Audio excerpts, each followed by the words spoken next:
늦게 들어와주신 분들이 계신 것 같아요. 그럼에도 불구하고 또 이런 우리 아이들의 교육에 대한 정보를 함께 나누기 위해서 자리해 주신 것 걸음이 얼마나 많은 의지를 가지고 와주셨다는 걸 알고 있습니다. 그래서 오늘 좀 유익한 정보 제공해 드리려고 하고요. 또 무엇보다 그 영수천재 JC 학원에서 이루려고 하는 아이들 문화력 교육이 앞으로 얼마나 큰 성과를 이뤄낼 것인가에 대한 기대감이 큰 저로서도 또 이렇게 좋은 선생님을 모시고 수업을 할 수 있을 것에 대한 좀 체계적인 프로그램을 안내를 좀 해드리도록 할게요. 제가 오늘 말씀드리려고 하는 내용은 이제 아이들이 글을 읽는 역량에 대한 내용인데 사실 알고 계시는 거잖아요. 글을 잘 읽어야 공부를 할 거 아닙니까? 그런데 요즘은 이렇게들 말을 합니다. 미디어가 너무 많이 발달해서 아이들이 유튜브에 노출되고 게임에 빠져서 그래서 책을 안 읽는다. 공감하시나요? 그러면 유튜브가 없고 게임을 하지 않던 시절에는 그럼 우리는 책을 많이 읽으셨습니까? 그때 뭐 했을까요, 우리? 제가 아이스 브레이킹으로 좀 작은 에피소드 하나 말씀드릴게요. 제가 며칠 전에 제 침대 머리맡에 책장이 하나 있는데요. 약간 인테리어용 책들이 잔뜩 꽂혀있는 책장입니다. 근데 평상시에 못 봤던 책이 한 권 보이는 거예요. 이 책이 뭐지? 이렇게 꺼내봤는데 책의 제목은 대한민국 대표 단편 20편 뭐 이런 책이었어요. 문학 단편집이었습니다. 책이 아주 낡아서 노릇노릇하게 책장이 변할 정도로 오래된 책이었는데 책장을 열어보니 저희 남편이 이모님께 1993년도 12월 24일날 받은 크리스마스 선물이었어요. 일단 첫 번째 놀랐던 거는 중3이 된 조카한테 단편집 선물을 하는 이모의 마인드에 놀랐고요. 책을 좀 읽으라는 얘기였죠. 두 번째 놀란 거는 그 책의 서평이었어요. 그 책의 서평에는 저자가 이렇게 책의 서평을 써놨습니다. 1993년도라는 거를 인지하고 들어주세요. 요즘 아이들은 책을 안 읽어서 큰일이다. 라디오와 TV에 빠져서 책을 보려고 책 읽는 게 30년 전에도 힘들었단 말입니다. 그래서 책을 안 읽는 것은 요즘 아이들이 뭐 유튜브에 빠져서 뭐 게임에 빠져서 이것으로만 치부할 수 있는 문제는 아니라고 봐요. 그냥 원래 읽는 게 힘들어요. 그럼에도 불구하고 우리가 아이들한테 책을 읽혀야 되는 이유는 사람이 유일하게 가진 능력이 텍스트를 이미지로 구성하는 과정에서 우리의 전투력들이 발달하기 때문에 아이의 학습 역량을 위해서요. 그래서 오늘은 우리가 어떻게 하면 아이들이 이 읽기 싫어하는 책을 더구나 이렇게 유시가 많아진 2024년도에 조금이라도 더 즐겁게 읽을 수 있게 할 것인가, 또 이 행위가 아이들의 학습에 유익하게 연결이 되는 방법이 구체적으로 무엇이 있을 것인가에 대한 것을 우선 말씀을 드려보려고 합니다. 영수천재 제시, 저 이 말이 너무 길어가지고 자꾸 눈이 나더라고요. 근데 아이들이 영수를 참 잘해요. 왜 잘할까요? 어릴 때부터 많이 하더라고요. 그렇죠? 또 30년 전으로 한번 회귀를 해볼게요. 그 당시 초등학교에 사교육 학원이 있었습니까? 초등학교 때 지금 혹시 학원 다녀보신 어머니 계세요? 피아노 학원 빼고 태권도 학원 빼고. 맞아요! 주산학원이에요. 저도 주산학원 참고를 했습니다. 근데 주산학원이 있었어요. 그쵸? 주산학원으로 또 두뇌 개발이 많이 됐던 것 같은데 그 외에 이렇게 수학학원, 영어학원 없었어요. 요즘에는 학원이 워낙 다양해졌죠. 아이들이 어릴 때부터 하다 보니까 영어 수학에 대한 출중한데도 불구하고 이 실력이 중학교와 고등학교를 넘어가는 경계에서 갈라집니다. A기평에 영어 잘했는데 수학도 잘했는데 고등수학, 고등영어, 수능영어 그래서 막 추락하거든요. 왜 그럴까요? 아이들이 기존에 했던 패턴과 입시에서 또는 사회에서 요구하는 역량의 차이가 발생되기 때문이 아닐까요? 이 결과를 한번 보시면 아이들이 수학 능력 시험을 실제로 보기 전에 보는 모의고사 있잖아요. 수능 모의고사. 근데 수능을 실제로 출제하는 평가원이라는 기관에서 출제를 하는 모의고사가 매해마다 6월과 9월에 있습니다. 실제 수능을 출제하는 기관에서 하는 모의고사니 얼마나 다들 집중해서 이 시험에 응시를 하겠습니까? 근데 영어는 잘 아시겠지만 절대평가로 이루어집니다. 절대평가는 90점만 넘으면 다 1등급을 준다라는 제도예요. 줄 세우긴 하지 않아요. 우리 아이들이 어려서부터 열심히 영어 공부에 정진했고 또 실제로 나보다 영어를 잘하고 내가 4살 때부터 영어 잘하고 내가 11살 때부터 영어 잘하잖아요. 그러면 90점을 넘는 것이 과연 그렇게 어려운 일일까? 좀 생각해볼 문제지 않을까요? 중학교 때 아이들이 90점을 넘는 이유는 어떻습니까? 한 반에 20명이다. 그럼 90점 넘는 애들 몇 명쯤 돼요? 제가 진짜 몰라서 50% 정도 되죠? 자, 고등학교는 그러면 90점, 똑같이 90점인데 몇 퍼센트 정도 될까요? 4, 5% 정도? 보다는 조금 높습니다. 7, 8% 정도 됩니다. 표를 보시면 수능에서 해마다 아이들이 90점을 넘어서 수능 1등급을 받을 수 있는 비율은 뭐 해마다 조금 난이도에 따라 다르지만 한 6%에서 8% 정도. 절대평가, 사회평가 1등급이 4%보다 높은 거예요. 조금 잘하긴 잘해요. 그래도 약간 아쉬운 수준 아니세요? 아, 그렇게 영어 10년씩 시켰는데 평생을 영어에 얼마를 갖다 바쳤는데 10점도 못 넘어? 약간 실망스러워 하신 분들 계실 것 같습니다. 그런데 이 6월 모의평가에서 지지난달이죠? 올해 6월이니까요. 1.47% 나왔거든요. 90점 넘은 애가 한 명 나왔다는 거예요. 100명 중에서. 그러니까 그렇게 영어를 열심히 하고 많이 투자를 했는데 왜 이런 일들이 고등영어, 수능영어에서 발생되는가의 차이가 바로 아까 앞에서도 보셨던 것 같은 영상에서 나왔었죠? 아이들의 문해력이, 글을 읽고 통찰하는 능력이, 글을 읽고 맥락에서 내용을 이해하는 능력이, 즉시 이해를 해야 되니까요. 이런 문장 분석 능력과 그다음에 어휘력, 그다음에 정확한 독해를 요구하고 있기 때문에 아이들이 수능 영어에서 이렇게 많은 어려움을 겪고 있다는 분석이 나왔습니다.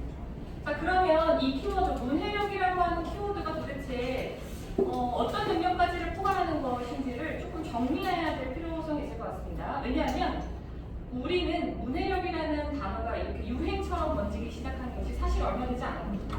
원래는 어떤 글을 읽고 이해하는 능력이라는 단어를 어떻게 표현했냐면 다 독해력이라고 표현했습니다. 독해력이 훨씬 익숙하죠? 영어 독해. 사실 독해가 영어밖에 없었기 때문에 그렇기도 했었지만 근데 지금은 수학을 못해도 문해력이 부족하다고 뭐 국어는 뭐 당연하고 과학도 문해력이 필요하다고 그러고 그냥 무슨 악세사리처럼 모든 공부에 다 문해력이 필요하다고 말을 하는데 무슨 차이가 있을까?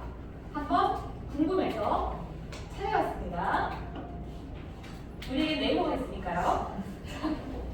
찾아봤더니 어떤 비슷한 생각을 가지신 분이 질문하셨더라고요. 문해력, 글을 읽고 이해할 수 있는 능력, 독해력, 글을 읽고 뜻을 이해할 수 있는 능력 똑같은 말이네요. 뭐가 다른가요? 그랬더니 이제 전문가께서 이렇게 답변을 달아주셨어요. 표면적으로는 우리가 그냥 사전적 의미로서는 사실 글을 읽어 뜻을 이해하는 능력이라는 의미에서 봤을 때 동일한 단어처럼 보이나 현대사회에서 실질적으로 이것은 조금 다른 의미로 해석이 된다라고 말하고 있습니다. 우리 같이 한번 읽어볼게요. 독해력은 그렇죠. 이해를 잘하면 되는 거란 말이에요. 네가 이해를 잘했는지 못했는지 누구한테 보여줄 필요 없어요. 그냥 자기 혼자 이해하면 됩니다. 그런데 문해력은 자기 지식으로 표현할 수 있는 맞습니다. 공부 잘하는 아이들, 영재들 나오는 프로그램, 공부 학습 관련 프로그램들이 참 많아요. 그런 포맷을 가진 예능 프로그램 같은 그런 프로그램 많은데 그 학습 전문가들이 나와서 컨설팅을 하는 과정 중에서 늘 빠지지 않고 나오는 말이 있습니다. 메타인지. 내가 무엇을 알고 모르는지를 스스로 아는 능력. 이 메타인지라는 단어가 나오면 항상 따라붙는 서술어가 또 있는데 그건 뭐냐면 설명하지 못하면 모르는 거야 그래요. 아까 그 방송에서도 나왔죠? 그 영어 교사 선생님 설명하지 모르면 모르는 거야 그러잖아요. 그 능력이에요. 그러니까 우리가 뭔가를 배웠다는 거는 그냥 선지형 문제 답을 찾기 위해서 지식을 배우는 게 아니라 그 지식을 활용하기 위해서 경험을 쌓는 거잖아요. 그럼 그걸 활용할 수 있다는 거는 내가 아는 정보, 내가 아는 지식, 나의 생각이나 의견 등을 버무려서 상대방이랑 소통해서 더 나은 합의점을 찾아가는 과정이 필요하다는 겁니다. 현대사회는 집단지성의 사회니까. 한 사람이 문제를 해결할 수 없으니까. 그래서 소통 능력과 지식을 서로 융합하는 능력이 필요한데 그러기 위해서 반드시 선행돼야 되는 게 그러니까 네 머릿속에 도대체 뭐가 들었단 말이야. 이거를 표현할 수 있는 능력을 포괄한 의미가 문해력이라고 합니다. 그럼 이제 조금 이해가 되시죠? 일단 잘 읽어야 잘 표현을 할 수 있을 텐데 잘 읽는 능력만 있어도 충분히 상위권을 유지할 수 있었던 과거의 학습 형태였다면 지금은 그냥 잘 읽고 이해만 해서는 성적이 안 나와요. 이유는 수행평가 분야가 생겼어요. 예전에는 다 지필고사로만 우리가 점수를 냈으니까 잘 읽고 이해해서 오케이 알았어 답을 탁탁탁 고르면 끝. 지금은 어떻죠? 수행평가 30%부터 시작해서 40%, 50%, 60% 되는 학교도 있어요. 수행평가는 말이나 글로만 이루어집니다. 쓰고 말하고만. 그래서 아이들이 문해력을 키우는 데 있어서 독해력이 일단 읽고 이해하는 능력 선행되어야만 하고 그리고 쓰기, 말하기에 대한 경험들도 우리가 축적을 해줘야 되는데 그걸 할 수 있는 시기가 초등밖에 없습니다. 초등밖에 없을 수밖에 없잖아요. 초등 때가 시간이 가장 많으니까. 그래서 독해력이랑 이제 문해력이 아이들의 교과학습, 학교에서 어떤 식으로 구현되는가를 좀 같이 짧게 살펴보실게요. 일단 첫 번째, 독해력을 조금 더 우리 30년 전에도 책 잘 안 읽었지만 그럼에도 불구하고 또 아이들이 독해력을 키워야 되는 이유 요즘은 우리 때와는 달리 시험의 형태가 달라졌기 때문입니다. 중등까지는 사실 중등 지필고사까지 유사한 형태의 시험 문제가 출제됩니다. 이런 것이죠. 필수 지식을 습득해야 되는 시기가 초등학교 3학년부터 중학교 3학년 때까지 그 한 6, 7년 정도예요. 그때 교과에 필요한 필수 학습 어휘들 이런 것들도 집중적으로 습득을 하게 되고 전체적으로 교과를 이해하거나 이런 부분들도 공부에 대한 습관들도 체계를 갖추게 되는 시기입니다. 그래서 중학교 때까지는 영어뿐만 아니라 모든 타 과목들도 이렇게 교과서에 있는 내용들을 확인하는 스타일의 문제들이 주로 출제가 돼요. 특히 그 중에서 영어는 어머님들 영어 관심 많으시니까 20, 30년 전이랑 그 교과 학습에 대한 시험 대비 방법이 거의 변하지 않았어요. 우리는 어떻게 하죠? 영어 교과서를 통째로 외우죠. 통째로. 전까지. 다 외워요. 다 외우면 실제 시험을 봤을 때 이 지문이 딱 나오면 이 지문을 읽을 필요가 없습니다. 이미 외워져 있으니까. 머릿속에 다 들어가 있잖아요. 그래서 답을 타다다닥 찾고 충분히 시간도 여유가 있고 이렇게 시험을 잘 볼 수가 있는 시기인 것이죠. 그런데 수능은 이제 고등학교 올라가면 수능 스타일의 지문, 수능 스타일의 지문을 내신 시험에도 적용을 하고 있습니다. 자, 이렇게 단순한 어떤 단편적인 지식을 확인하거나 동사의 변형 등을 맞추게 하거나 아니면 접속사, 연결어구 같은 것들을 채워넣게 하거나 이런 단답형, 선지형이 아니고 일단 몽땅 읽고 이게 무슨 내용인지 그래서 말하고자 하는 정보를 파악하고 제목을 찾거나 주제를 말하거나 이런 통찰적인, 비판 사고력을 해야 되는 지문들이 왕왕왕왕 나옵니다. 전부 다요.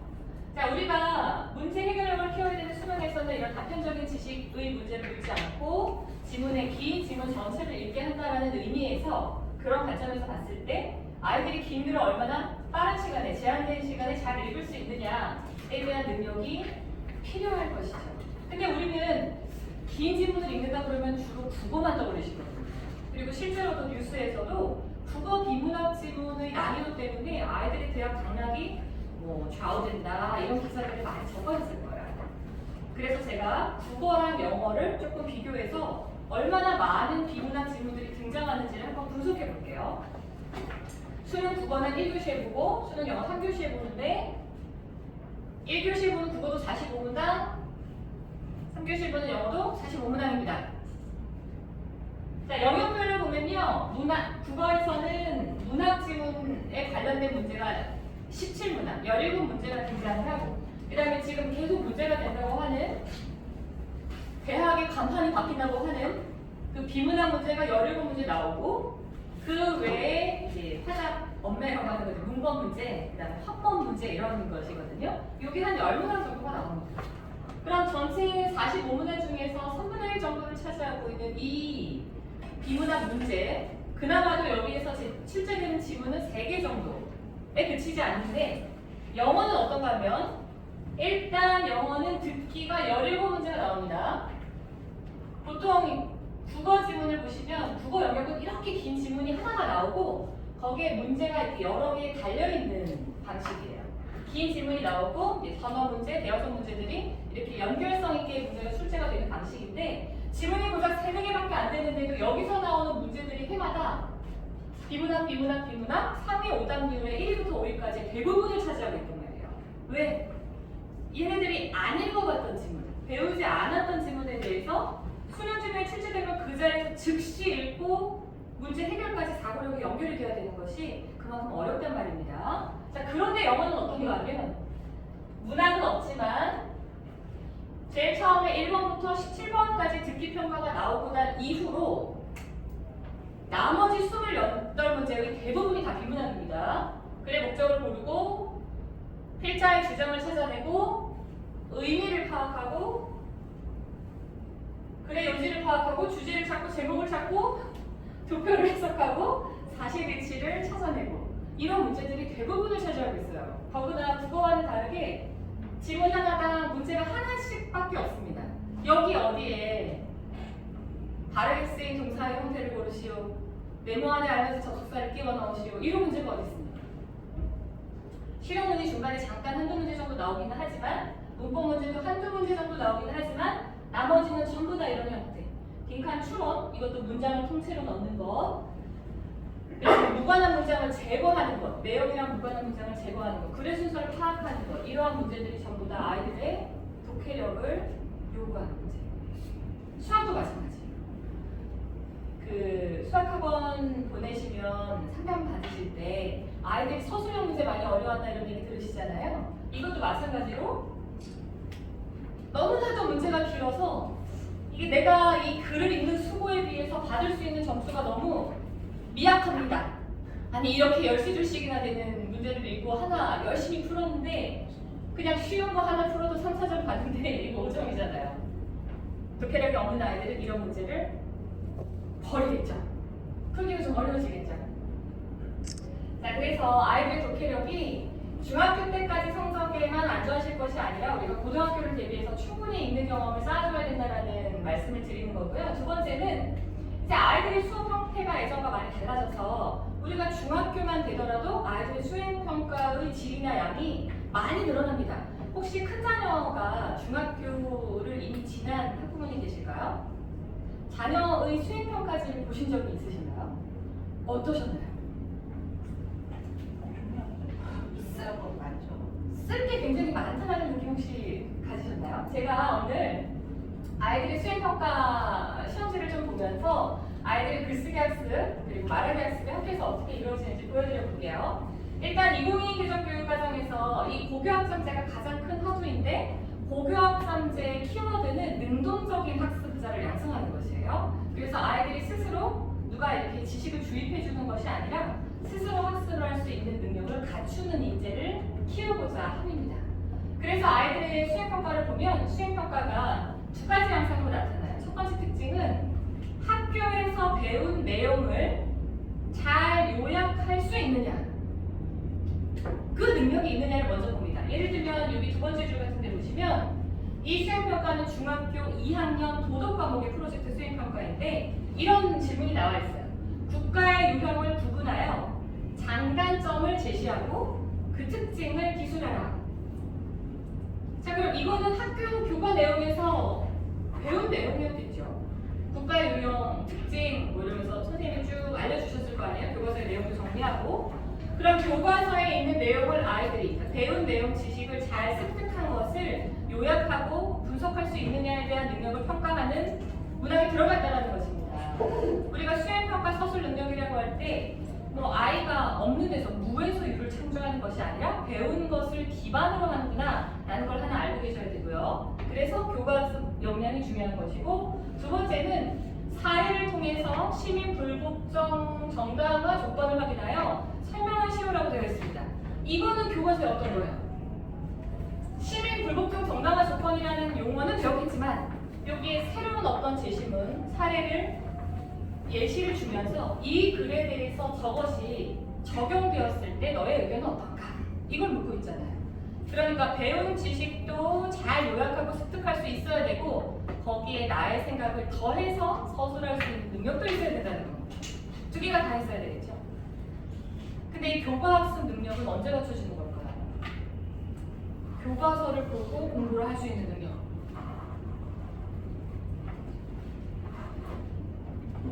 교과서를 보고 공부를 몇 살 때부터 하셨습니까? 초등학교 때부터 하셨죠? 국민학교세요? 초등학교세요? 영어를 좀 구분해요. 근데 요즘 아이들이 교과서로 공부를 초등학교 때 하나요?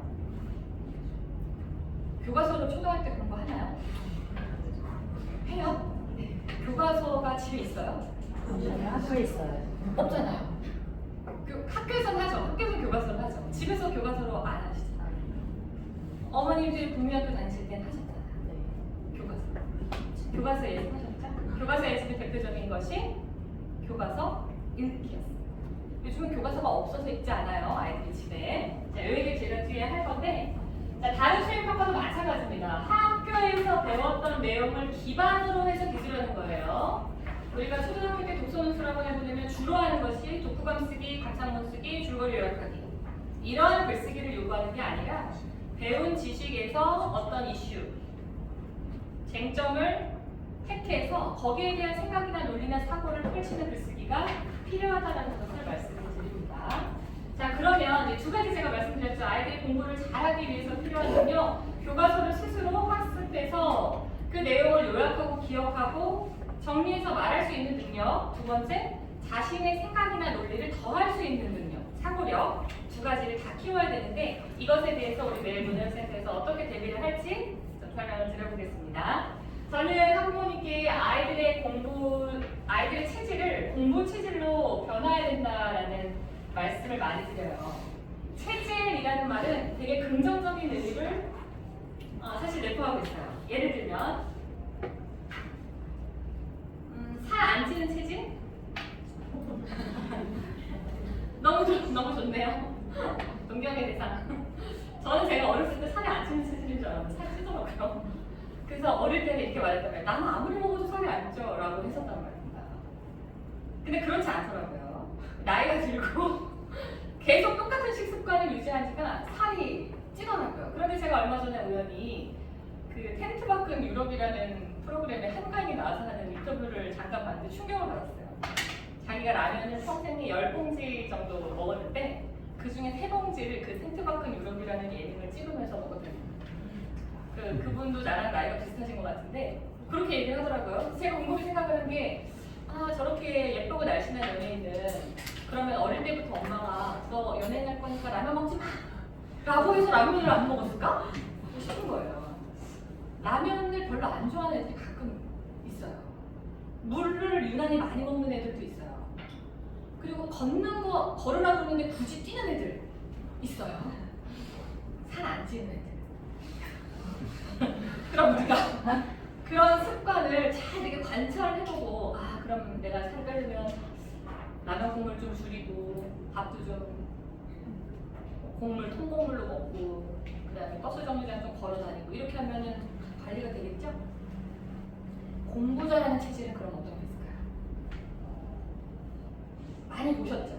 인터넷이나 TV나 영재발굴단이나 이런 데 공부 잘하는 영재들 아무도 가르쳐주지 않았는데 6살인데 뭐 미적분 풀고 있대. 믿을 수 없지만요. 너무 고도화된 지식을 습득하고 있는 아이들이 가끔 나옵니다. 우리는 그런 아이들을 TV를 통해서 보게 되는데 그런 아이들은 어떤 특성을 갖고 있냐면 첫 번째, 책을 많이 읽어요.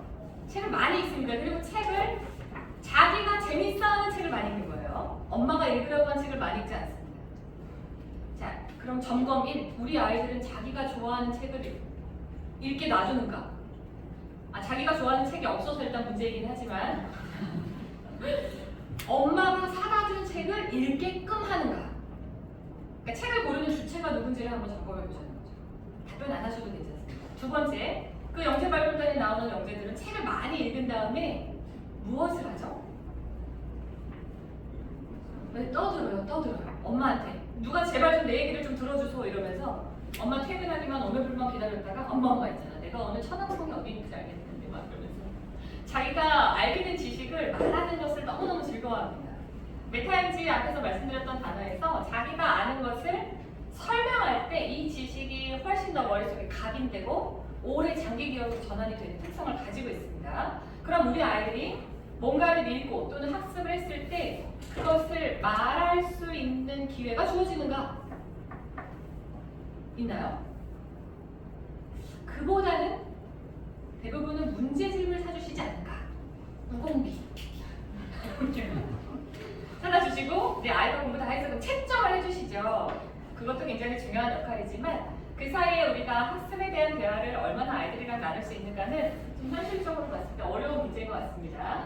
자, 이 두 가지, 글 쓰는 것까지는 가지도 않았어요. 이런 특성들을 우리 매일문화센터에서 어떻게 구현하는지 이제 하나씩 한번 풀어가 보겠습니다. 첫 번째 독서의 방식입니다. 아이들에게 독서가 필요하다는 데는 모두 이견이 없으시겠지만 아이들의 독서를 어떤 방식으로 하는지는 조금 다 다른 스타일이실 것 같아요. 집에서 직접 책을 아이들이랑 같이 읽어주는 것이 물론 베스트. 근데 같이 읽기 좀 어려우시잖아요. 그래서 그 대안으로 하시는 것이 뭐냐면 독서 학원에 아이를 보내는 것입니다. 보내보시거나 상담을 받으신 분들 계시죠? 그렇죠? 자, 그러면 우리가 초등 공부를 독서로 시작해서 글쓰기로 끝내라고 했을 때 책을 가장 많이 읽을 수 있는 시기가 일단 초등이고요. 우리가 독서학원이나 어떤 독서에 대한 대안을 선택할 때 그냥 무작정 읽기, 다독에만 치우치지 않도록 경계를 하는 것이 또한 필요한데 아이들, 특히 초등학교 아이들의 독서 교육은 일단 포도송이로 시작을 합니다. 이거 뭔지 혹시 아세요? 스티커 붙여요. 네. 포도송이가 100송이짜리 포도가 있고 50송이짜리 포도가 있고 이렇게 포도의 그 사이즈가 다릅니다. 특대 사이즈 이렇게 있습니다. 그럼 아이들이 처음에는 그 책을 하나씩 자기가 읽고 그 스티커를 붙이는 데 성취감이 들어서 이 행위를 지속하지만 나중에는 이게 무엇을 위한 책 읽기인지가 불분명해져요. 그래서 아이들이 책을 제대로 읽지 않고 그냥 이 페이지 수만 빨리빨리 채워서 스티커를 붙이는 것의 목적이 뒤집어져 버리는 일들이 많이 있죠. 특히 어린아이의 경우에. 자, 우리가 초등 공부를 독서로 시작해서 글쓰기로 끝내라고 하는 거는 독서를 한 후에 이 책의 내용과 관련지어서 뭔가에 대한 생각을 할 수 있을 거리를 만들어주는 것이 중요한 일입니다. 자, 이것을 하고 있는가를 보면 이 셰익스피어 학자도 아이들이 책을 독서를 습관을 들이는데 가장 중요한 것이 아이가 읽기 쉬운 책, 아이가 읽고 싶어하는 책, 수동적이지 않은 태도를 말씀드리는 거고요. 그 다음에 한 번에 끝까지 절대 쭉 정주행을 한 번에 끝까지 다 읽어를 강요하지 않는 것이 중요하다고 하고 있습니다. 집중할 수 있는 시간대가 그만큼 길지 않기 때문이기도 하고 중간중간에 책의 내용에 대해서 좀 점검하고 다양한 각도에서 생각해 볼 수 있는 거리를 만들어주기 위함이라고 저는 생각을 합니다. 자, 그럼 지금의 독서 형태들은 주로 어떻게 나오는가? 어머님들이 중점을 두고 있는 건 이 두 가지시더라고요. 일단 거기서는 아이들한테 무슨 책을 읽히나요? 이거 궁금해하세요. 그리고 가능하면 이렇게 속으로 바라시죠. 교과랑 좀 연계되어 있는 거, 역사서 이런 거 혹시 있나요? 그러니까 지금 마인드가 어떻게 되어 있으신 거예요? 재미있는 책을 읽히려는 마음보다는 공부에 도움이 되는 책을 읽히고 싶어 하시잖아요. 뭔가 공부 내용이랑 좀 연관된 내용이었으면 좋겠다. 그거보다는 교과서를 읽히시는 게 낫습니다. 그 내용 자체에 집중하려면. 근데 무엇을 읽히는가에 관심을 가지시고 화려한 리스트들이 나오죠. 그 다음에 책 읽고 나서 뭐 합니까?에 또 관심을 가지세요. 책 읽고 나서 뭐 합니까? 그러면 주로 무슨 답변이 돌아오나요? 첨삭을 잘해줍니다. 요약합니다. 아니면 저희는 아이들이 책을 잘 읽었나 안 읽었나를 꼼꼼히 점검하기 위해서 이런 많은 문제들을 풀립니다. 어떤 점이 이상할까요? 질문 드릴게요. 독서는 정답을 찾기 위한 행위입니까? 독서에 정답이 있어요? 똑같은 책을 읽어도 100사람이 모두 다 다양한 감정을 느끼고 감동받은 부분들이 다 다른 게 독서인데 이거를 교과서나 학교 시험처럼 정답을 찾게끔 하는 학습이면 이게 독서랑 학교 공부랑 뭐가 차이가 있는 거예요? 그래서 저희는 이렇게 생각을 했습니다. 아이들이 자신이 읽을 수 있는 책을 직접 고르도록 하고 자신이 읽을 수 있는 만큼 한 번에 끝까지 읽는 것을 강요하지 않고 그리고 중간중간 읽은 내용에 대해서 생각할 수 있는 질문을 던져주는 시스템을 만들자라고 시작을 했습니다. 그래서 어떤 책을 읽는가는 사실 중요하다고 생각하시지만 시중에 나와 있는 초등 대상의 그 출판서들이 아이들한테 유해한 책이 있을 수가 있겠습니까? 없어요. 그리고 아까 제가 제일 처음에 말씀드린 거 사람만이 할 수 있는 능력 글을 읽고 이 상황을 머릿속으로 구성하는 능력이 있잖아요. 우리가 책을 읽다 보면 막 그 주인공의 얼굴이 여기 막 아른아른 그려지고 그 묘사된 것들을 보면 하얀색 횡단보도에 파란불이 들어왔다. 그럼 그 그림이 머릿속으로 쫙 그려지는 이것이 두뇌를 깨우는 행동이란 말이에요. 그래서 무엇을 읽는가 보다는 아이들에게 유익한 책은 저희가 물론 선정을 했지만 막 교과 뭐 역사서를 읽으세요 이런 것보다는 아이들이 흥미있게 읽을 수 있는 책을 잘라서 읽도록 했습니다. 그리고 여기에 대한 문제들을 각각 제공했습니다. 예시를 한번 보여드려 볼게요.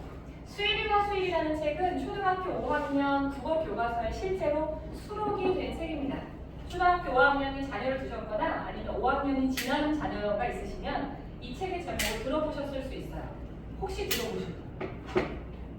네, 알고 계신 분이 계시죠? 이 책은 초등학교 5학년을 대상으로 한 책인데 내용이 이렇습니다.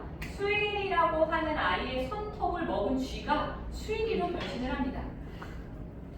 자, 상상력을 발휘할 수 있는 것이 아이들의 두뇌 개발이라는 것에 중심을 잃지 않으셨으면 좋겠어요. 5학년이 읽는 책도 이런 재밌는 책이란 말이에요. 자, 이 손톱을 먹고 수일이로 변신을 하는 쥐는 수일이를 대신해서 수일이가 하기 싫어하는 일을 하기 시작합니다. 어떤 것들이 있을까요? 숙제하는 거, 청소하는 거, 학교 가는 거. 그동안 수일이는 뭐 할까요? 방구석에서 누워서 게임하고 유튜브 보고 놀러 다니고 이러죠. 개 탔어요. 자, 그런데 이렇게 마냥 좋기만 하다고 생각했던 수일이의 생활에 어느 때부터가 위협이 이제 되기 시작하죠. 그 가짜 쥐 수일이가 진짜 수일이처럼 행세를 하기 시작하는 거예요. 예를 들면 엄마 아빠랑 가족여행 같이 가요. 지 대신. 진짜 수일이 너무 열받아지겠죠? 어머 내가 진짜 안 믿어요. 주변 사람들이. 다 이제 쥐 수일이가 진짜인 줄 알게 되는 거예요. 그래서 수일이가 결단을 합니다. 저 가짜 쥐 수일이를 죽여버려야 되겠다. 이런 내용이에요. 페이지는 170페이지 정도 됩니다. 170페이지 정도 아동도서. 아이들이 이 책을 몇 시간 동안 읽을 수 있을까요? 일단 재미는 좀 있어 보이긴 하죠. 1시간에 읽을 수 있을까요? 어머님들 170쪽짜리 책 한 번 휴대폰 중간에 안 보기로 약속하고 이게 중요해요. 휴대폰 중간에 안 보시기로 약속하고 1시간에 읽으실 수 있을 것 같아요? 쉽지 않습니다. 제가 읽어봤는데 그렇게 쉽지 않아요. 푸르르 이렇게 넘기지 않으면 사실 즐기면서 읽으면 쉽지 않습니다. 하물며 아이들에게. 그래서 저희는 이 책을 한 번에 읽도록 하지 않고 3번에 나눠 읽도록 합니다. 이 나눠 읽는 수는 책마다 조금 달라요. 페이지마다. 저희가 기준은 한 20분에서 25분, 최대 30분 정도의 분량을 읽을 수 있는 페이지를 그 내용에 따라서 적절하게 좀 분절을 해놨습니다. 자, 보통은 이 수일이와 수일이가 초등학교 5학년 교과 수록 도서이기 때문에 다른 독서학원에서도 굉장히 많이 다루어요. 그런데 수일이와 수일이라는 책을 읽고 나서 하는 행동, 활동들은 대부분 유사합니다. 이러한 활동들을 합니다. 이게 뭘까요? 줄거리 쓰기, 독후감 쓰기, 감상문 쓰기 또는 이 수일이와 수일이의 열린 결말이라서 뒤에 이어지는 이야기 상상해서 써보기. 거의 이 정도에서 벗어나지 않습니다. 그리고 여기에 뭐가 들어가죠? 첨삭이 들어갑니다. 사실 이거는 학습적인 글이라고 보기는 조금 어려워요. 아이들의 생각을 조금 더 확장할 수 있는 글쓰기인데 여기에다 어떤 규칙이나 문맥이나 이런 것들을 첨삭을 해서 재단을 하기 시작하면 아이들의 글쓰기가 조금 두려워지지 않을까라는 우려도 됩니다. 어쨌든 여기서 핵심은 뭐냐면 아이들의 독후 활동이 독서 사이상에 들어가 있지 않고 독서가 모두 완결된 다음에 이루어지는 패턴이라는 거. 그 다음에 두 번째는 이러한 활동들이 개별 질문으로 아이들의 사고를 집중적으로 짚어주는 형태가 아니라 그냥 이렇게 포괄해서 양식으로 노트처럼 독서 노트 이렇게 돼 있잖아요. 날짜, 제목, 작가 그 다음에 빈칸 이렇게 이루어지나요? 매일 문해력센터는 다릅니다. 매일 문해력센터는 일단 세 번의 책을 나눠서 읽혔으니까 세 번의 내용이 모두 다 다르겠죠? 한 20분, 25분 이 정도의 책을 11페이지부터 74쪽까지니까 약 한 30장 정도. 많지 않습니다. 읽을만 합니다. 읽을만 하다고 느껴지는 양이에요. 자, 첫 번째 읽은 이 70쪽까지의 내용 중에서 이런 내용이 나오나 봐요. 처음 초반이니까 이제 가짜 쥐가 쇠리 소금 먹고 이제 그 가짜 쇠리로 변한 내용. 여러분의 몸이 만약에 두 개라면 각각 어떻게 활용을 하고 싶은지 우리 구체적으로 써봅시다. 그럼 아이들이 자기 생각을 쭉 쓰겠죠. 어려운 질문 아니죠. 뭐 맞추라고 하는 질문 아니죠. 만약에 너라면 어땠겠니? 다양한 답변이 나올 수 있는 질문을 던졌습니다. 어떤 한 아이가 제가 이 수업을 실제로 모의 수업을 해봤는데 한 아이는 쓴 것 세 가지 중에 이유 중에서 학교에 가는 것을 쥐한테 시키겠다라고 썼어요. 자기는 학교 가기 싫다는 거예요. 근데 옆에 똑같이 여학년인 다른 여학생은 학교에 가는 것을 지가 하겠다라고 답변을 썼습니다. 완전히 다른 답이 나왔죠? 그래서 둘이 서로 쓴 것을 바꿔서 읽어보게 했더니 이 아이가 이 아이한테 물어보는 거예요. 야, 너 학교 가고 싶어? 너 잘못 쓴 거 아니야? 이렇게 물어봐요. 믿을 수 없는 거죠, 자기 입장에서. 학교를 왜 가고 싶어? 이렇게 물어봅니다. 이유가 있었겠죠. 학교를 왜 가고 싶을까요? 급식이 역시 나오네요. 급식. 도저히 엄마가 해준 밥을 점심까지 먹을 수 없다. 또 아까 뭐라고 하셨죠? 나왔는데 친구들이랑 놀려고 비슷한 답변을 이 아이가 말합니다. 나는 체육 시간에 친구들이랑 노는 게 좋아요. 체육 시간에 친구들이랑 노는 것은 어떤 특징을 가지고 있죠? 여럿이 놀아요. 뛰어놀아요. 그냥 이렇게 속닥속닥 수다 떨고 쉬는 시간에 뭐 이렇게 노는 그런 게 아니라 체육 시간만이 할 수 있는 그룹 놀이가 좋다라고 대답을 합니다. 놀이 문화가 사라졌습니다. 저는 어릴 때 그때는 물론 학원도 없었고 피아노 학원 하나밖에 안 다니고 있어서 초등학교 끝나고 집에 돌아오면 가방을 팽개치고 밖에 나가면 전어의 시체도 많이 뛰어넘었고요. 이렇게 전어의 시체, 장난감 기차, 칙칙거리는 그런 게 아직도 그 멜로디가 기억이 나요. 장난감 기차, 그런 공주뛰기 노래를 하염없이 해가 질 때까지 했었고 그 외에도 뭐 아이들이 여기 뭐 얼음땡하는 무리, 뭐 다방가는 무리, 땅따먹기 하는 무리들이 동네에 늘 상주하고 있었거든요. 근데 요즘 아이들은 가방을 맨 채로 학원을 가죠. 가방을 메고 학원을 가죠. 그래서 이렇게 여럿이서 같이 뛰어놀 수 있는 체육 시간이 나 때와는 다르게 이 아이한테 의미가 있구나라는 거를 이해하게 되는 충격적인 사건이었어요. 자, 그런데 얘가 이해하지 못한 거를 물어봤더니 답변이 돌아왔죠? 그러면 꼬리 질문이 이어집니다. 이 아이가 수긍을 했어요. 너는 체육 시간이 좋구나. 가려고 하고 이런 거. 근데 체육 시간이 좋은 거면은 친구들을 집에 초대해서 여러 명 초대해서 놀아도 되는 거 아니야? 라고 물어보더라고요. 또 이 아이가 뭐라고 대답했을까요? 학원 가서 시간이 없어도 엄마가 싫어해. 여러 가지가 있을 수 있겠죠. 우리 집 밑에 할머니가 층간 소음 때문에 말이 많아서 안 돼. 뭐 이럴 수도 있겠고. 이 아이는 뭐라고 대답했냐면 거실이 크지 않아서 친구를 여러 명 초대할 수가 없어 라고 합니다. 자, 똑같은 책을 읽었습니다. 학교의 교과 국어 시간에 포함이 되어 있는 책을 읽었는데 어떤 답변들이 나왔죠? 자기 경험, 자기 생각, 내가 원하는 것, 다른 답변이 나옵니다. 우리는 질문과 문제의 차이를 이해해야 됩니다. 문제는 정답이 있습니다. 질문은 정답이 없습니다. 독서 교육은요, 정답을 찾아가는 교육이 아니에요. 문제를 내가지고 정답을 찾아가는 교육이 아니라 너의 생각을 더 넓게 확장해 볼 수 있도록 우리가 판을 깔아줘야 되는 것이 독서 교육의 본질입니다. 그런데 대부분 많은 독서 교육기관에서 이것을 간과하고 있습니다. 왜? 어머님들께서 이 부분을 잘 터치하지 못한다는 걸 알고 계세요. 그러니까 조금 더 화려한 말, 조금 더 그럴듯한 말, 교과, 연계도서, 체계도서, 뭐 국사를 한번 다 훑어드려요. 이런 건 다 학교에서 해야 될 일이지 독서교육기관에서 해야 될 일들이 아닙니다.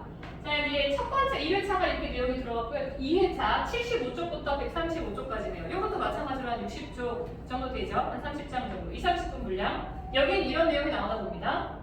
결국은 진짜 수일이가 가짜 수일이를 쫓아내기 위해서 쥐약을 사서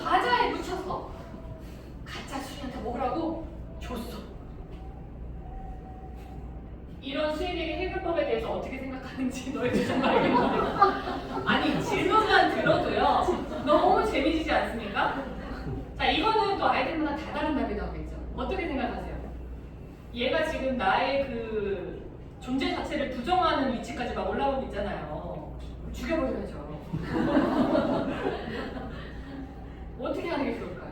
또 어떤 아이 이럴 수도 있겠죠. 얘는 막 집에 강아지, 고양이 많이 키우네. 작은 반려동물에 대한 애착이 큰 아이. 그러면 그래도 살아있는 생명을 내가 그렇게 막 죽이면 안 되지. 그럴 수도 있죠. 정답이 없습니다. 아이들이 이러한 좋은 질문을 받았을 때 비로소 생각을 하기 시작하는 것이지 아무도 질문하지 않고 문제만 내면 아무도 사고하지 않습니다. 우리가 아이들의 사고력을 키워주기 위해서 계속 질문을 많이 하라고 하잖아요. 그 역할을 체계적으로 할 수 있도록 독서 프로그램을 구성했어요. 자, 또 마지막, 이제 드디어 마지막 136쪽에서부터 220쪽까지 170쪽이 아니었네요. 자, 끝까지 나머지를 다 읽고 여기에는 조금 약간 철학적인 질문인 것 같은데 아이들이 주로 학교 가기 싫어하고 학원 가기 싫어하는데 학습량이 이제 너무 많아졌잖아요. 그래서 거기에 대해서 앞으로 미래에는 또 학원보다 더 새로운 것이 생겨날 것인데 그러면 여기에 어떤 의미가 있어서 아이들이 대화를 했는지 좀 그것을 파악해서 써보자 뭐 이런 질문들이 나와 있네요.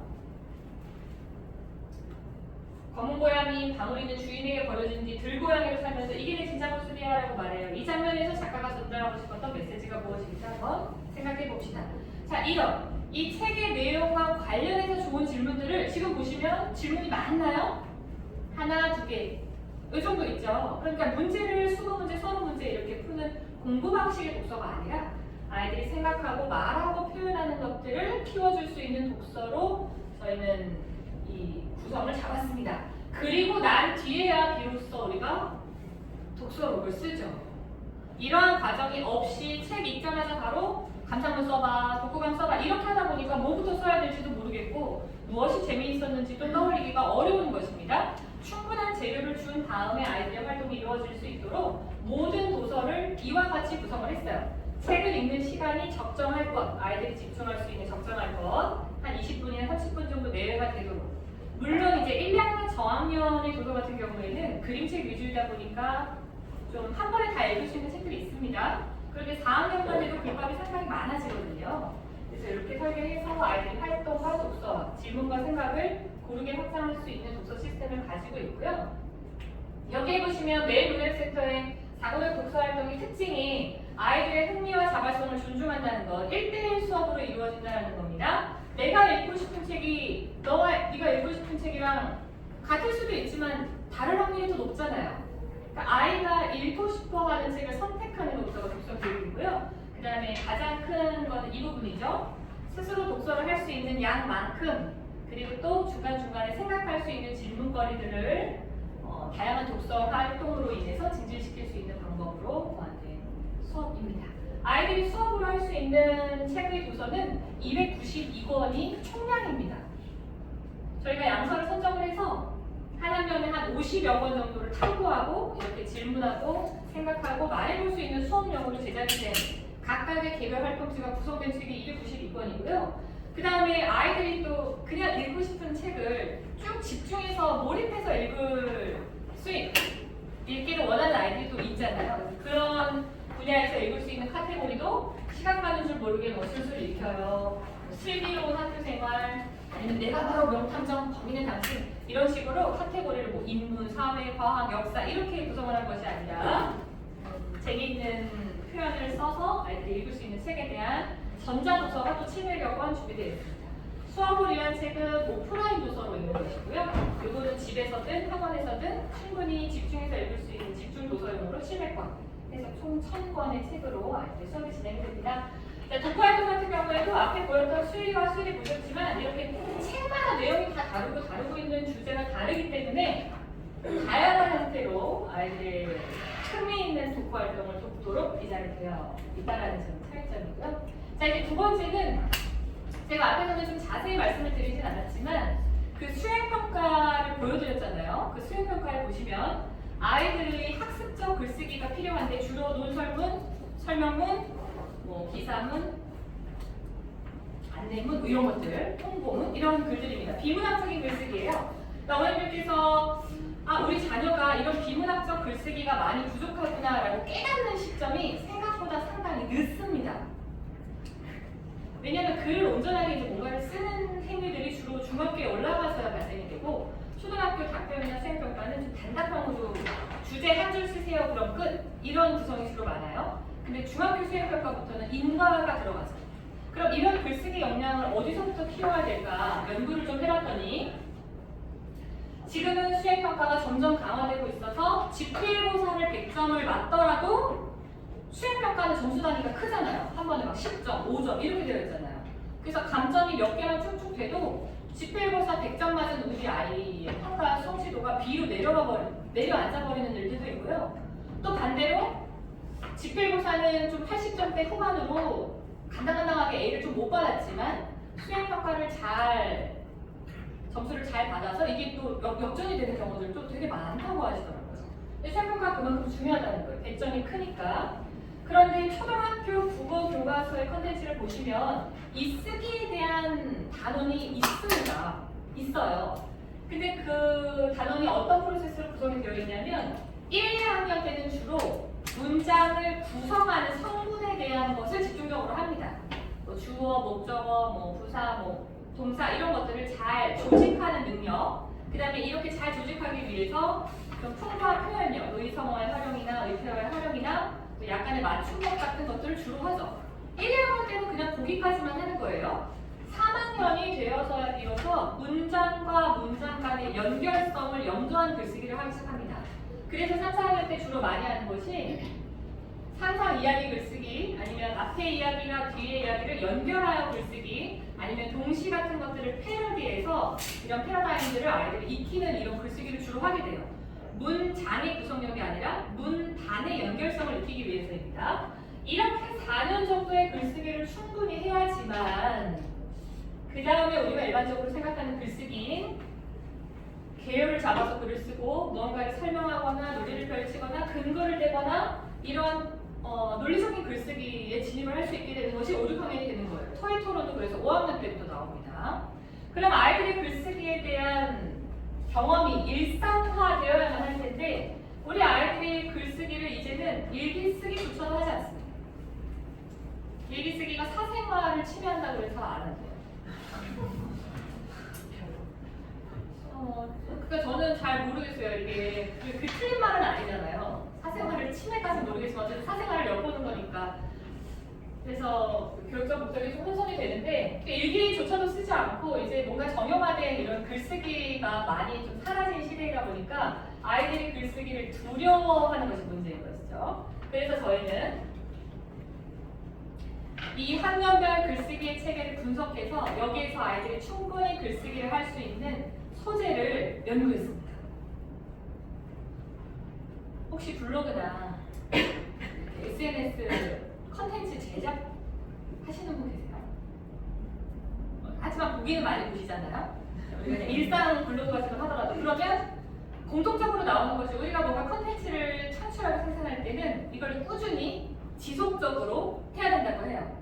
그럼 강의하시는 분들 얘기를 들어보면 그 소재를 어디서 찾냐면 주변에서 찾으라고 합니다. 이 말만 듣고는 주변에서 소재를 찾기가 어려워요. 그래서 저희는 아이들한테 쓸 수 있는 글의 소재를 지정해서 줬습니다. 예를 들면 이렇게요. 뭐 자기소개가 될 수도 있죠. 자기소개하는 글을 써보세요. 그럼 막막하잖아요. 자기소개하는 글을 써보세요. 저는 청주에서 태어난 김다입니다. 뭐 이렇게 하나요? 네. 애매하거든요. 첫 문장 쓰기가. 자, 반려동물을 소개하는 글을 써봅시다. 라는 게 오늘의 미션이에요. 오늘은 반려동물 소개하기 글쓰기.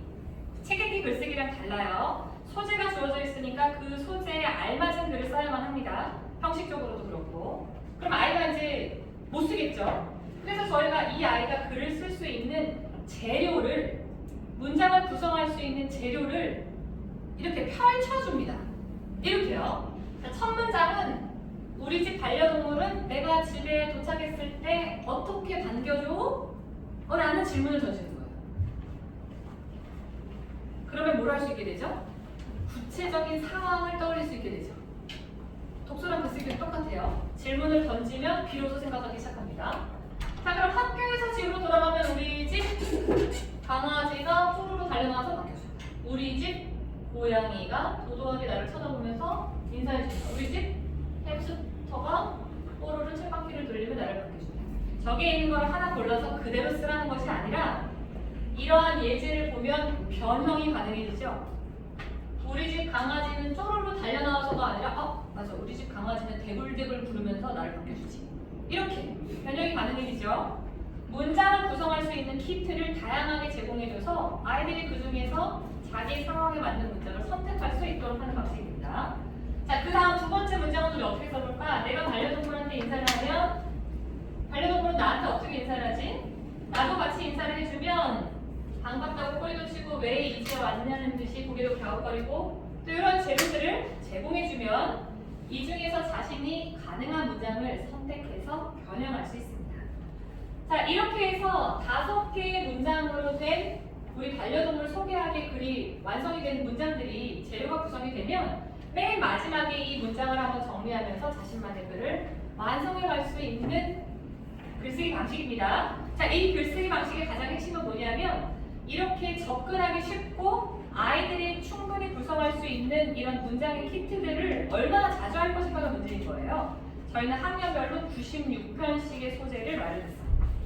1학년부터 6학년까지 총 570개의 글을 완성할 수 있습니다. 1, 2학년 때는 이렇게 간단한 일기 쓰기, 편지 쓰기, 소개글이지만 학년이 올라갈수록 점점 고도화돼서 나중에는 안중근의 이토 히로부미 저격에 대한 기사문 완성하기, 키오스크의 문제점과 해결 방안에 대한 논설문 작성하기, 또 형설 제공의 특과 유래를 설명하는 글을 완성하기, 또 산수화가 무엇인지 설명하는 걸 완성하기, 이러한 것들을 굉장히 다양한 분야의 글들을 아이들이 접할 수 있게 함으로써 중학교 수행학과 또 이렇게 논설문이나 스피치에 대한 대비를 충분히 할 수 있게 글을 두려워하지 않게끔 하는 글쓰기 프로그램이 준비가 되어 있습니다.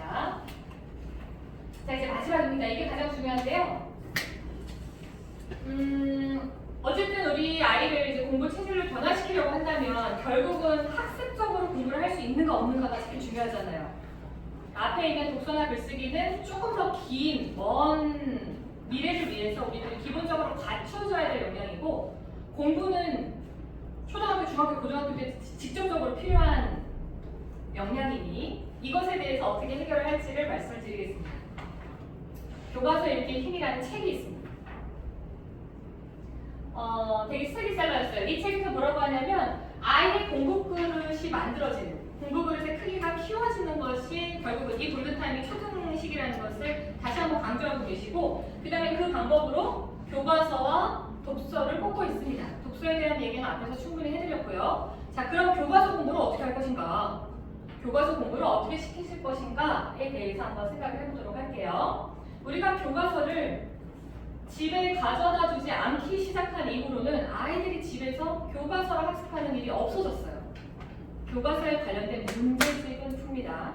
하지만 교과서 자체를 읽지 않죠. 그러면서 동시에 어떤 일이 발생됐냐면 요즘에는 모든 아이들 학습에 선행이라는 말을 많이 쓰지만 예습이라는 말은 잘 쓰지 않습니다. 예습해라고 초등학교 아이들한테 말해보신 적이 있는지 한번 떠올려보세요. 너 내일 학교에서 공부할 거 무슨 과목 있어? 예습해. 이렇게 하세요. 숙제해, 학원 가, 문제 풀어는 하시지만 예습해는 안 하신단 말이에요. 저희 때는 오늘이 25일인가요? 오늘 25일? 자, 오늘이 25일인데 제가 번호가 25번이에요. 무슨 일이 일어날까? 우리는 다 알아요. 아이들은 몰라요. 자, 오늘 25일이니까 25번 일어나서 이런 거를 계산해야 된다는 게 참 슬프네요. 근데 저는 그 일어나서 책을 읽으면 지금은 이렇게 능청스럽게 말을 하는 직업을 갖게 되는데 그 당시에는 일어나서 책을 읽으면 저의 의지와 상관없이 목소리가 떨리기 시작하고 호흡 조절을 잘 못해서 결국은 끊어있지 못해서 숨이 턱까지 차오르면 책을 얼굴을 가리고 이렇게 숨을 한번 뱉은 다음에 책을 읽는 것이 너무 창피했어요. 그래서 내일이 25일인데 내가 마침 25번이면 그 전날 그 25일에 있는 모든 교과서를 전부 다 읽고 갔습니다. 소리내서 덜 떨라고. 그 숨이 막혀 막히는 것을 어떻게든 방지하고 싶어서 제가 그 내일 읽을 교과서를 두세 번씩 다 교과서마다 읽으면서 이 내용이 뭘까? 이런 걸 막 파악하면서 읽었을까요? 아니에요. 읽는 데에만 집중합니다. 그냥 온전히 글자를 잘 읽는 것에만 집중을 해도 그것이 예습이 되는 거예요. 전체적으로 큰 주제 정도를 파악할 수 있고 세부 내용까지 기억을 하지 못하더라도 그리고 무엇보다 읽는 훈련을 하게 되면 발성에도 도움이 되고 이 끊어읽기도 자연스럽게 교정이 됩니다. 이렇게 좋은 예습을 우리 아이들은 전혀 하고 있지 않아요. 그리고 애가 뭔가 책을 소리내서 읽으면 약간 시끄럽다고 하세요. 시끄러워. 들어가서 읽어. 영상 한번 맞춰보시죠. 사실 국어 영역은 제시문을 읽고 그 제시문이 나한테 입력되는 양이 얼마인가가 중요하지 문제 분석이나 스킬이 중요한 게 아니에요. 문제 푸는데 급급해서 왜 문제도 괜찮거든. 그러니까 내가 자꾸 스킬을 노리고 문제를 먼저 읽어서 정보를 찾는 연습을 하게 돼요. 근데 그러면 늦어. 국어는 솔직하게 얘기하면 제시문을 읽을 때 90%를 입력해서 다시 제시문으로 돌아가지 않고 문제를 읽는 사람이 제일 잘하는 사람이에요. 선생님 그러기엔 제시문이 너무 긴데요? 그걸 어떻게 읽으면서 머리에 입력을 해요? 그럼 잘하는 사람들은 그걸 입력해서 다시 제시문 찾아가지 않고 풀어요? 그런 경지가 가능해요. 이제야 가능하대요. 근데 너희가 그러려는 시도를 지금까지 안 해보기 때문에 자꾸 국어 서술부터를 주면서 문제 혼자 읽어도 잘 모르겠고 설명을 들어도 잘 모르겠고 어휘도 뭐 어렵고 단락도 어렵고 그 다음 내가 찾은 단락 말고 다른 단락에서 갑자기 반전이 나와서 답을 부정하고 막 이런 현상이 나타나는 거야. 그래서 지금부터 내 부탁이 있는데 현강 듣는 학생들 또 사회나 공부하는 학생들 또 국어에 고민이 있는 학생들 내 부탁을 잘 들어줘. 매일 좋은 기출 제시문을 문제와 상관없이 읽는 연습을 많이 해야 돼. 입력하는 연습. 글을 읽어서 90% 이상 내 머리에 홀딩하는 연습을 해야 돼. 그러면 천천히 읽어야 돼. 국어 수업 들을 때, 숙제할 때, 모의고사 풀 때 푸는 속도로는 입력하는 연습을 할 수가 없어.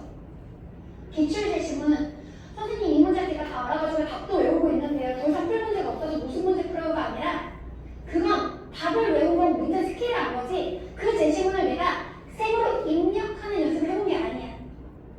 글을 읽고 다시 제시문으로 돌아가지 않고 문제 풀 수 있는지를 봤어. 내가 그 정도로 글을 입력하는지에 초점 많이 맞췄단 말이야. 요즘에 인터넷 세대고 동영상 플랫폼이 인기가 많은 세대라 너희는 필요한 정보를 쏙쏙 골라서 센스 있게 골라 읽는 연습에 아주 익숙한 사람들이라 그런 연습이 너무 안 돼 있어. 하루에 2제시문 정도. 글을 읽고 문제를 풀지 말고 문제는 너희가 답을 외우고 있는 문제들도 많아. 그러니까 어려운 제시문들이 있어. 뭐 슈퍼문, 신체호, 한계 미적 함수성, 보험 관련 제시문, 그래고리력 뭐 이런 제시문들 기판력 이런 제시문들. 이런 제시문을 갖다가 혼자 읽어. 이분의 연봉은 100억이라고 합니다. 연봉 부러워하면 안 되는데. 자, 이재환 학생은 국어 과목을 가르치시는 분이 아니세요. 이분은 사회탐구 과목을 가르치는 분입니다. 그럼에도 불구하고 읽기의 중요성을 강조하고 계시죠. 사실은 이 말은 이제 수능, 아까 처음에 말씀드렸던 수능 비문학 지문에 대한 해결책을 설명해 주시는 영상인데 이 내용에서 잘 보면 글을 천천히 읽는 것에 대해서 강조를 하고 계시죠. 그럼 이제 우리 아이들을 한번 생각을 해보겠습니다. 우리 아이들의 교과서를 천천히 읽는 것이 가능할까? 천천히 읽는 것을 강제해 보신 적이 있으십니까? 천천히 읽어봐라고 시켜보신 적이 혹시 있으시냐 말이에요. 어떠셨어요? 들어보니까? 잘 유창하게 읽던가요? 천천히 유창하게 이렇게 읽는 게 가능하던가요? 천천히 문장해도 잘 읽는 속도가 있으니 계속 읽다가 문장 빼고 넘어가고 그러면 다시 너무 박수. 너무 좋은 말씀을 해주셨어요. 실제로 아이들한테 읽어봐 그러면 그냥 읽는 글자를 읽으라는 거야. 이거 왜 안 되지? 라고 생각하는 일들이 벌어져요. 일단 첫 번째가 어떤 특징이 있냐면 아이들이 요즘에는 이렇게 숏폼 세대다 보니까 정보를 빨리 처리하려는 움직임에 익숙해져 있어서 안구랑 입이 따로 다닙니다. 그래서 눈이 먼저 가서 글자의 특히 이쪽 우측 끝에 있는 글자들을 다르게 읽는 아이들이 있어요. 인지부조화가 일어나죠. 이상한 거죠? 눈으로 보는 건 빠른데 문장을 아예 건너뛰고 이게 행간의 움직임이 제대로 잘 이루어지지 않는 경우들이 발생합니다. 그러니까 책을 일단 온전하게 100% 읽는 것조차도 안 된다는 거예요. 일단 25번이 읽을 일도 사라졌을 뿐만 아니라 그래서 교과서를 천천히 읽게 할 수 있는 방법을 고안했습니다. 첫 번째는 일단 교과서를 읽는데 단어의 장애가 발생되면 안 되겠죠. 그리고 아이들이 3학년이 되면 사회랑 과학 과목이 생기면서 이제 한자어들이 많아져요. 그러니까 사회 과학이 어려워라고 말하는 이유가 한자어의 비중이 높아지기 때문인 것이 맞습니다. 그러니까 단어에 대한 학습이 필요한데 제일 앞에 보셨던 영상에서처럼 아이들이 영어 단어를 외워도 이 영어 단어의 뜻인 한글을 잘 모르는 그러니까 변호사 로베요, 변호사 로예요, 변호사 로예요. 로이와 변호사라는 건 아는데 변호가 뭔지는 모르는 이렇게 되는 거죠. 변호는 뭐야 그러면 로이 ER이나 OR이 붙으면 로이어니까 로이 이렇게 이상하잖아요. 이런 일들이 발생을 한다는 거예요. 그래서 아이들의 일기에서 꼭 필요한 것이 어휘 습득입니다. 어휘 습득은 6세부터 13세까지 폭발적으로 늘어납니다. 아이들이 실제로 교과서를 통한 학습 어휘를 익히지 않기 때문에 자기 학년의 교과서를 스스로 읽을 수 있는 아이가 10%도 채 되지 않는다라는 연구 결과가 있습니다. 조사 결과가 있습니다. 그래서 우리는 아이들이 모르는 단어로 인해서 읽기 장애가 발생되지 않도록 모르는 단어가 생기면 이렇게 차근차근 읽어야 될 것을 읽다가 이렇게 눈이 이렇게 점프 하게 되죠. 한 줄을 읽는데 모르는 단어가 2개, 3개 이상이 나오면 아예 그 글을 읽을 의욕이 없어져 버려요. 아 이건 내가 못 읽는 글이구나. 우리도 전문 분야의 글을 읽으면 그런 마음이 들 때가 있잖아요. 도대체 당최 뭐 말인지 모르겠다. 그리고 덮으시는 아이들도 똑같습니다. 그래서 어휘력 부족으로 인해서 읽기를 중도에 포기하게 되는 일들이 정말 많기 때문에 이 어휘에 대한 학습이 필요한데 아이들이 3, 4학년 사회교과서만 해도 이렇게 평상시에 구어로는 쓰지 않는 단어들이 많이 나와요. 저는 우대기는 모르겠더라고요. 그래서 찾아봤어요. 이게 무슨 집 주변을 이렇게 치는 그런 단어인데 뭐 교과 과정에 나와 있으니까 필요한 단어지 사실은 학교 공부가 아니면 전혀 쓸 일이 없을 단어지 않습니까? 그리고 요즘에 농경사회나 아이들 다 도시생활을 하기 때문에 이런 뭐 탈목, 사육 뭐 이런 것들 모르고요. 뭐 양옥, 연립 이런 가구의 형태도 뭐 아파트에 태어나서 여태 아파트에 살고 있고 앞으로도 계속 아파트에만 살 예정인 아이들이기 때문에 모릅니다. 자, 그러면 우리는 단어를 어떻게 습득시키냐면 마치 영어 단어를 외우듯이 한글 단어를 시키세요. 단어 뜻 이렇게 외운 다음에 이걸 맞추는 걸 이렇게 시키시죠. 그럼 아이들이 어떤 형태로 공부를 하게 되냐면 좀 흐려서 죄송해요. 여기 보기에 주어진 단어를 맞추고 맞춘 단어를 지웁니다. 지워내죠. 왜냐면 얘는 이제 일단 답으로 쓰였으니 앞으로 사용될 일이 없음 이렇게 체크를 하는 거예요. 어머님들께서 아이들한테 그렇게 하라고 가르쳐 주신 게 아니에요. 근데 다 이렇게 단어를 외워요. 왜? 모든 학습이 아이들한테는 문제풀이로 접근이 되기 때문이에요. 사고하지 않습니다. 우리는 어떻게 하면 더 사고를 많이 할까를 고민했습니다. 독서도 마찬가지고 글쓰기도 마찬가지고 단어 학습도 마찬가지고 교과서 읽기도 마찬가지입니다. 어떻게 하면 얘가 생각을 하게 만들까? 저희는 메타인지 초성 게임으로 아이들의 단어를 점검합니다. 먼저 예를 들면 이런 거예요. 시옷 이음으로 시작되는 단어인데 개인의 이익이라는 뜻이래요. 요거는 이제 고학년 용이긴 한데 저학년들도 알아요 몰라요가 삽입이 되어 있습니다. 이 단어를 아는지. 자, 시옷 이음 개인의 이익 단어가 떠오르시죠? 자, 그럼 이거는 내가 아는 단어, 내가 쓸 수 있을 정도로 아는 단어. 우리는 사용할 수 있는 단어를 익혀야 돼요. 요즘 아이들은 그래야 됩니다. 읽고 이해만 할 수 있는 단어로는 안 돼요. 말하거나 글을 쓸 때 사용할 수 있는 단어. 지읒, 비읍인데 법묘에 맞음 또는 알맞은 법, 준법, 적법 떠오르시죠? 그럼 이건 어떠세요? 히읗, 비읍 당당하게 행동하거나 제멋대로 하는 행동. 누가 지금 말씀하셨어요? 지금 정답 나왔는데? 네. 어제 혹시 오셨어요? 맞습니다. 행복. 근데 잘 생각이 안 나시는 분들도 있으셨을 거예요. 지금 내 모습 한번 돌아보세요. 뭐 하고 계세요? 막 생각하고 계시죠? 수동적으로 지금 외우고 있지 않으시죠? 이게 들어가야 되거든요. 자, 근데 이거 한번 보실게요. 비읍, 디귿인데요. 공공기관이 법적 권한을 행사하다. 갑자기 먹구름이. 갑자기 정체 구간이, 사고의 정체 구간이 발생했어요. 이 단어는 그럼 우리는 모르는 단어일까요? 혹시 생각나시는 분 있으신가요? 5초만 제가 시간 더 드려볼게요. 지금 전두엽이 막 뜨끈뜨끈해지고 있으신 거예요. 이게 필요해요. 자, 이 단어는요. 모르시는 단어예요? 아는 단어예요. 아는 단어가 맞아요? 쓰지는 못하는 단어예요. 우리는 이 단어를 그래서 봤을 때 이해하는데 아무 무리가 없지만 이 상황에서 우리가 발동하다라는 단어를 입으로 내뱉는 일은 아마 거의 없으실 거예요. 그럼 이건 내 단어가 아니에요. 자, 우리 아이들한테 단어를 학습하기 전에 이런 기회를 제공한다면 얼마나 좋겠습니까? 뿐만 아니라 이 단어가 지문에서 어떻게 쓰였는지 매칭하는 방식, 그 다음에 이 단어를 대체해서 쓸 수 있는 단어가 무엇이 있는지를 고려해보는 방식. 한 단어를 가지고 이렇게 많은 얘기를 합니다.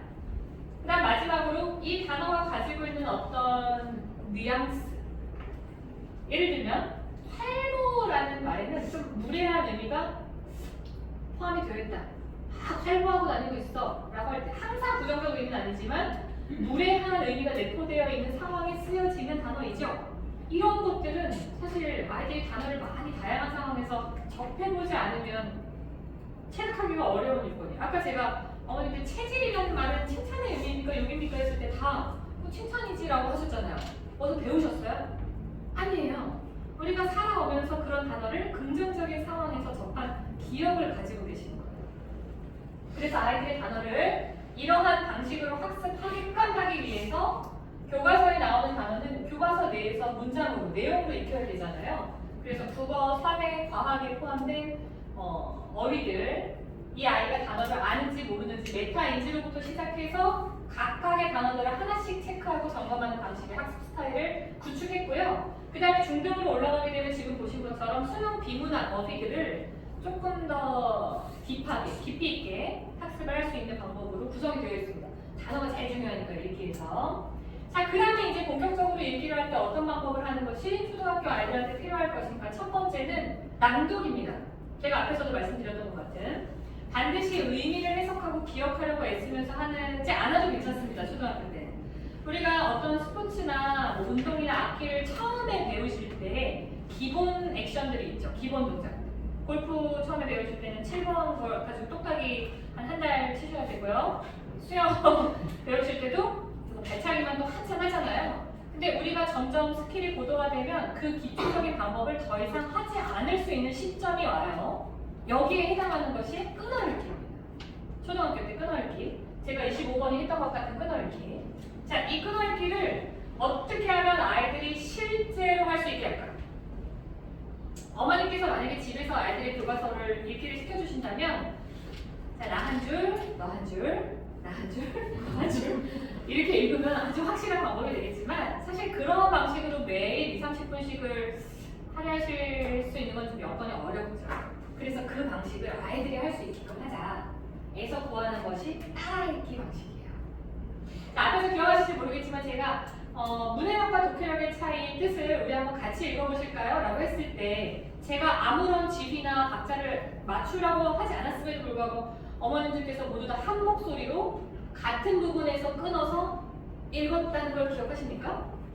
우리는 어떠한 리듬이 들리면요 그 소리를 따라서 맞춰서 읽게끔 되어 있어요. 그래서 그걸 프로그램으로 구현했습니다. 이 교과서 읽기 프로그램은요 온라인으로 해주셔야 되는 프로그램이에요. 온라인으로 먼저 아이가 학습을 한 다음에 나중에 이제 점검하고 피드백할 때 선생님이 그 교과 내용을 봐주시는 형태인데 그 이유가 아이가 스스로 읽게 해야 하기 때문입니다. 그래서 플레이 버튼을 누르면 여기에 교과서를 읽는 아이의 음성이 들립니다. 공급은 재화와 영역을 하려고 하는 것을 말합니다. 팔고 싶어 하는 사람을 공급자, 공급자가 시장에 팔려고 내놓은 재화와 영역의 양을 공급량이라고 하면 이렇게 나옵니다. 목소리는 금쪽이 목소리로 나옵니다. 그 금쪽이 그 코끼리 애기라고 맨날 독대하는 그 목소리를 저희가 따왔어요. AI로. 그렇게 나오는데 나올 때 소리만 나오는 게 아니라 공급은 재화와 영역을 팔려고 하는 것을 말합니다. 팔고 싶어 하는 사람을 공급자 이렇게 나옵니다. 자, 지금 시선이 소리를 들으면서 그 글자를 쫓아가시게 되죠. 그럼 아이들이 이거를 따라 읽을 때 어떻게 읽냐면 공급은 재화 음역을 듣고 나서 공급은 재화 음역을 이렇게 하는 게 아니라 들으면서 동시에 하게 돼요. 가르쳐주지 않았는데도. 왜냐면 이 끊어있는 리듬이 계속 균일하게 가기 때문에 자연스럽게 교과서를 끊어있는 것을 할 수 있게 됩니다. 이걸 만약에 하루에 2개 과목씩, 국어, 사회, 과학 중에서 번갈아 가면서 2개 과목씩 하게 된다면 뭐 시간은 뭐 한 5분, 10분 내외가 되겠지만 아이들이 온전하게 교과서를 읽어볼 수 있는 시간이 확보가 되죠. 실제로 한번 영상을 보시죠. 나는 생활에서 오래도록 말을 하는 경험을 해본 적이 있지만 다 서로 읽고 있어요. 그냥 자기 거. 한번을 조심해야 한다거나 피부와 건조해지기 잘 관리하라는 얘기를 들어본 적이 있나요? 이렇게 여기 보시면 조금 지난 글씨로 글자가 올라오는 게 보이실 거예요. 공기 중에 있는 수증기의 양, 즉 습도 때문이다. 습도가 높은 상태에서는 이미 공기 중에 수증기가 많아서 물이 잘 증발하지 않습니다. 반대로 습도가 낮은 건조한 상태에서는 공기 중에 수증기가 적어서 물의 증발이 활발하게 일어납니다. 뜨거운 여름날 운동장이나 마당에 물을 뿌려 시원하게 한 경험이나 주사를 맞기 전 알코올 솜으로 칼을 문질렀을 때 시원한 느낌이 드는 것도 증발과 관련이 있습니다. 자, 들어보시니까 어떠세요? 이거 무슨 내용인지 뭐 물론 소리가 조금 그 오디오 문제 좋진 않지만 들리셨죠? 수분, 증발, 습도 이런 것에 관련된 내용입니다. 무슨 질문일까요? 과학 질문이겠죠? 자, 초등학교 4학년, 5학년 정도로 되어 보이는 아이들 학교에서 이런 내용을 배우는 거예요. 지식적으로 상당히 의미 있는 텍스트입니다. 그런데 아이가 지금 어떻게 읽죠? 천천히 약간 조금 유창성 떨어지지만 빠짐없이 글자를 읽고 있어요. 들으면서 동시에 말을 하는 것이죠. 이렇게 2과목씩 아이들이 온전하게 일단 한 번을 천천히 끊어서 읽는 것으로 워밍업을 시작을 할 거고요. 자, 교과서 한 번 읽는다고 해서 내용이 지금 막 쫙쫙 안 들어오죠. 안 들어옵니다. 여러 번 읽어야 됩니다. 그런데 이렇게 계속 동일하게 끊어읽기만 뭐 피아노 연습하듯이 5번 하고 10번 하고 이렇게 하면 학습 형태가 너무 루즈해집니다. 그래서 처음에는 전체 읽기를 한번 끊어읽기 한 다음에는 이제 세밀하게 읽는 방식으로 다시 한번 지문을 읽도록 할 겁니다. 한번 보시죠. 이게 이제 교과서의 내용인데요. 이 내용을 아이들이 스스로 공부를 할 수 있다면 이러한 형태로 아마 필기가 가능해질 거예요. 실제로 우리 어머님들 세대는 초등학교 때에도 우리가 시험이 있었기 때문에 그 서툰 솜씨로 시험 공부라는 것을 했습니다. 교과서를 요약하는 연습을 했었어요. 문제집도 사실 많지 않던 시절이어서 그 교과서를 이렇게 나름대로 이렇게 그래도 필기하고 뭐 선생님이 필기해준 내용이랑 비교하고 뭐 이렇게 반 접어서 이렇게 외우면서 말해보고 이런 거 했었거든요. 그게 공부 방식인데 그런 방식들이 거의 다 사라졌어요. 초등학교 아이들 지금. 이 행위를 중학교 올라가서 이제 처음 시작을 하다 보니까 서툴러요. 그래서 우리는 초등학교 때 교과서를 온전하게 익히는 훈련을 자신의 학습으로 연결시켜줄 수 있는 포맷을 보여주는 방식을 채택을 했습니다. 자, 이거를 이렇게 보여줄 거예요. 자, 이러한 과정을 시작합니다. 또 이제 그 금쪽이가 선생님에다 나와가지고 또 질문을 해요.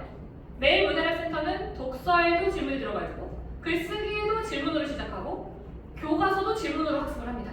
실제로 전문가들이 말하는 방식입니다. 교과서의 내용을 질문과 문제의 답을 구성하는 방식으로 학습하라고 하죠. 자, 내가 질문을 하니까 너는 글의 내용을 정리해봐. 이렇게 나오죠, 화면에. 자, 재화와 용역의 양을 팔려고 하는 용어. 아까 뭐였더라? 뭐죠? 재화와 용역을 팔려고 하는 것을 말합니다. 네, 공급이죠, 공급. 그럼 여기다가 우리가 이렇게 타이핑으로 공급 이렇게 쓰느냐? 아니에요. 우리가 여기 요약된 내용은 전부 100% 다 교과서 내용이에요. 하나도 더 추가되거나 하지 않습니다.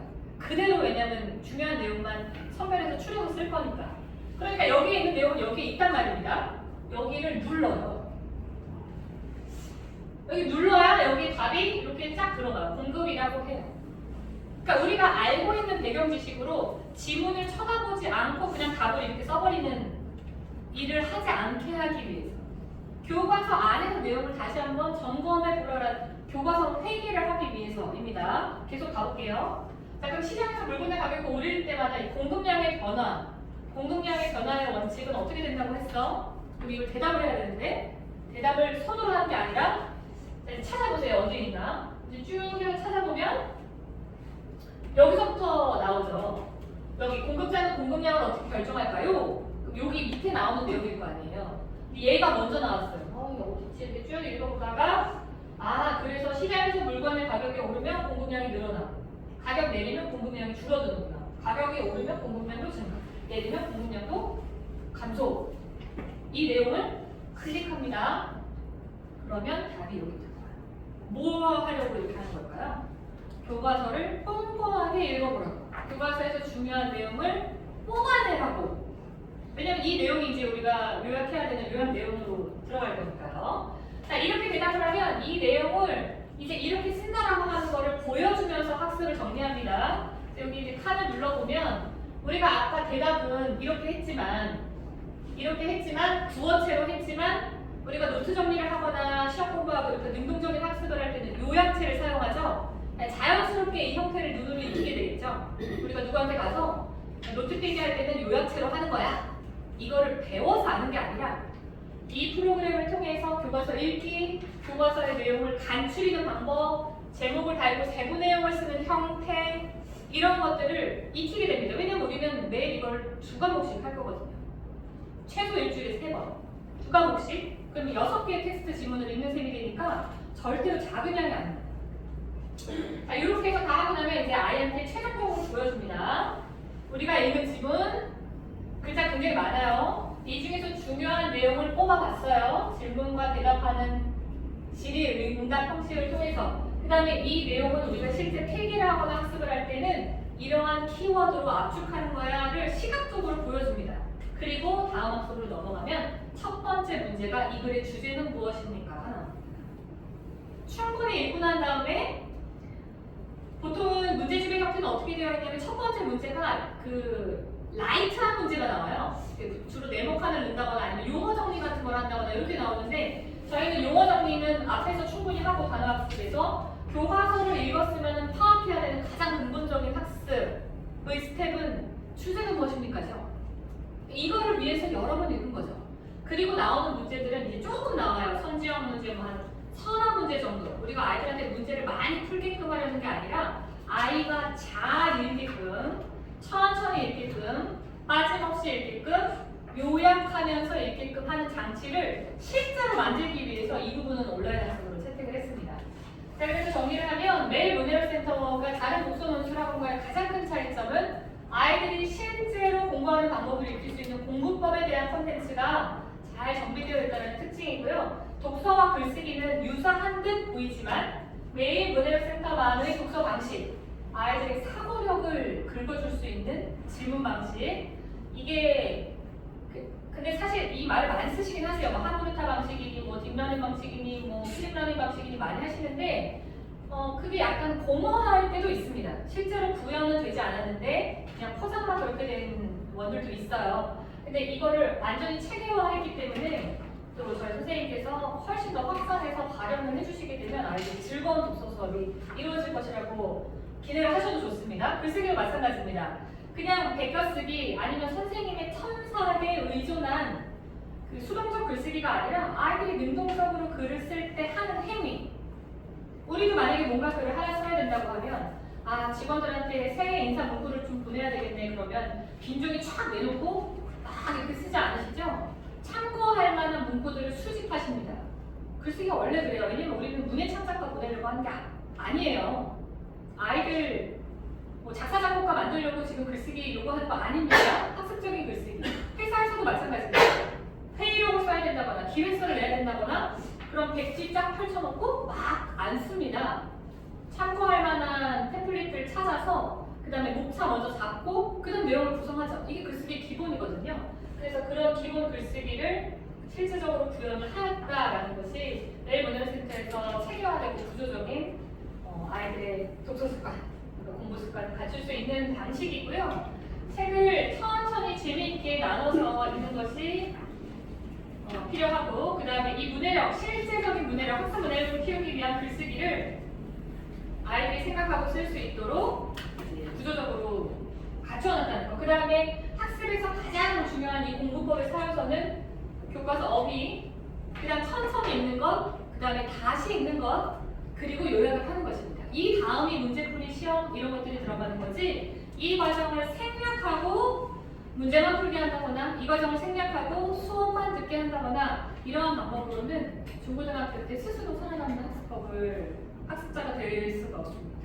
내일 문해센터에서 아직 아이들의 독서가 고민이시라면, 또 우리 아이가 책은 되게 좋아하는데 공부는 좀 성과가 잘 안 나는 이런 부분이 고민이시라면, 왜냐하면 책을 많이 읽으면 공부를 잘하게 될 거라는 기대가 있으세요. 네. 근데 책은 책이고 공부는 공부입니다. 이 두 개의 밸런스를 잘 유지해 주시는 것이 중요해서 오늘도 설명에 참석해 주신 학부모님께 굉장히 큰 혜택들이 주어지니까 이 부분에 대해서 한번 생각해 보시고 늦기 전에 시작하는 게 됐으면 좋겠습니다. 마치겠습니다.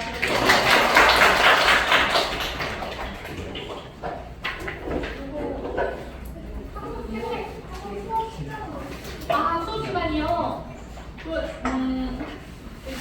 상세한 걸 하셔야 되는데, 일단 주 3회 수업으로 하실 수 있고 주 2회 수업으로 하실 수 있는데, 주 2회면 80분 2번, 그 다음에 금요일날 집중 독서하는 날 총 3번이고요. 그 다음에 주 4회로 하시면 똑같이 금요일은 집중 독서 시간이지만 40분으로 4번.